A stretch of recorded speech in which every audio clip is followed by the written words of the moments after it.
Okay, so this is a TCL 40 Next Paper.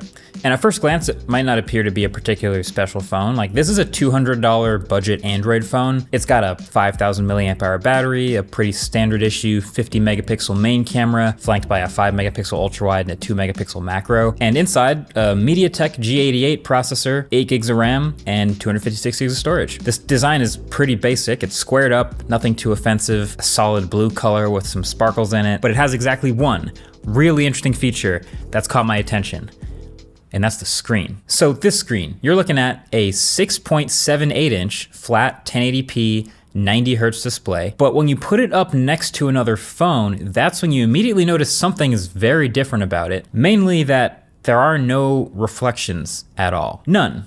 Well, almost none. So this phone is called the Next Paper because it has what TCL is calling a full color electronic paper display to deliver a reflection-free, full-color, paper-like visual experience, which looks way better, has much less fatigue on the eyes, and also feels better in the hand. And so my first thought when I first saw this was, okay, why doesn't every phone have this? Like, how is it a super cheap budget phone that's the first one I've seen to pull this off, and why aren't more phones doing this?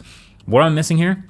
And so, of course, I had to use it to get all of these answers. So, okay, TCL calls it the Next Paper because they'd like you to think of it as just like an e-paper display. If you've ever seen a Kindle or any of the other various e-ink displays out there, that tech is actually kind of sick. It's amazing. It minimizes fatigue on the eyes, and it looks and feels like something's literally printed on a piece of paper, like a newspaper in front of you. It works great in all sorts of different lighting because it's literally rearranging actual ink underneath the display. But this is actually not that. Instead, it's an LCD display with a textured glass on top and some software tricks to resemble a paper-like display and deliver almost all of the eye comfort benefits that come with it. So the result is basically what looks like a normal smartphone screen with zero reflections, and I am very into that. Like, look at this screen next to a glossy, regular smartphone glass screen. Typically, when I review phones, like, I have to spend a lot of effort shielding these displays from reflections. That's a little known fact in this.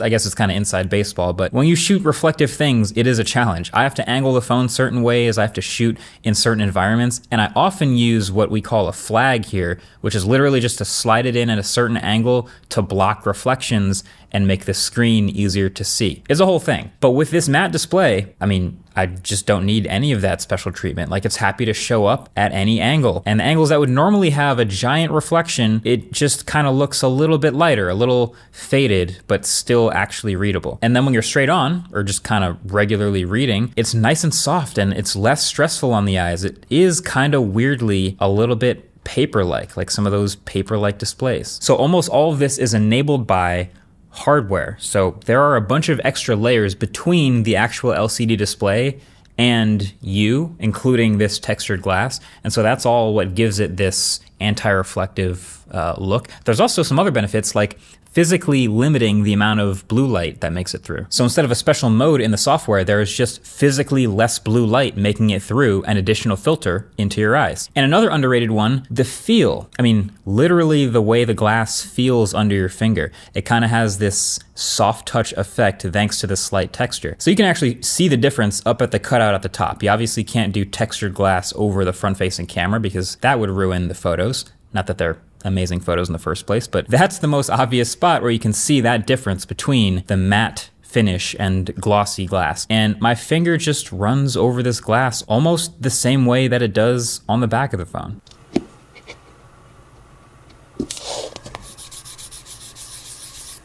So I think all this is shaping up to be pretty cool. The matte finish, the basically zero reflections, the much lower eye strain, the soft touch finish. There's also stylus support, as TCL makes a stylus that actually works with this type of screen. So what's the catch? Why don't more phones have this on them?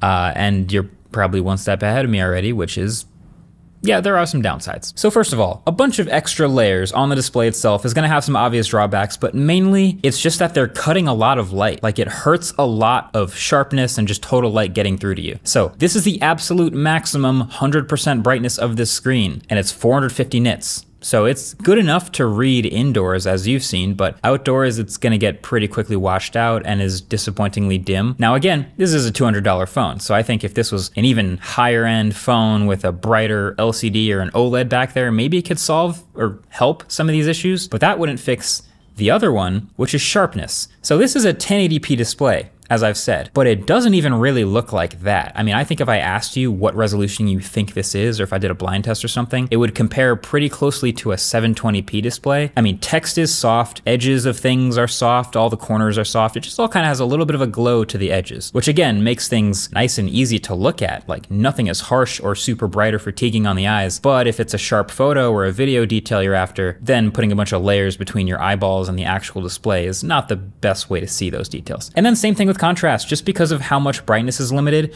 the lack of contrast becomes really obvious. This one's rated at just 1500:1 contrast ratio, which even when compared to other budget phones is not that great. Oh, and then screen protectors. People usually put screen protectors on their phones, and this one would obviously not make sense to put a screen protector on. So suddenly in this world of feature-rich smartphones with all these big, bright, clear displays, this goes from being an advantage to being a niche feature. Because most people aren't willing to sacrifice the downsides that come with maybe a little bit less eye strain and less reflections for a matte display. This isn't like a desktop screen where most people are buying it just based on the panel and the visual display properties. There's a bunch of stuff about a phone people care about, and turns out people do not like that trade-off. So I've talked about all kinds of other niche features in the smartphone world and how they're awesome, but won't actually sell a ton of phones. This is like the perfect addition to that pile. I mean, TCL has these special Next Paper modes in the software, and when you turn one of them on, one's called Color Paper, and it goes the extra mile to, turn down saturation a little bit and reduce the extra vibrant colors. It adds some texture and everything. It literally looks like your smartphone screen is like a colored piece of paper with like your icons in colored ink moving around. And then you can go all the way up to Ink Paper, which goes full black and white. It seems silly to most people, but when you compare it to an actual e-ink display, that's when it looks amazing. Like an actual e-reader is the least fatiguing version on your eyes. But if you've ever used one, you know that frame rates are pretty slow. Like you can hardly get like even a real page turning book animation on some of the absolute bleeding edge best versions we have. So a smartphone with a special hardware layer that gets close to the same visual level but is 90 hertz, fully responsive, full color, and can do anything your phone can do on top of being an e-reader is technically awesome, which is why TCL also makes a tablet version of this and another phone version of this. It is super cool, but almost no one's gonna buy it. And that's why not every other phone is going out to do this too. At least for now anyway. Thanks for watching.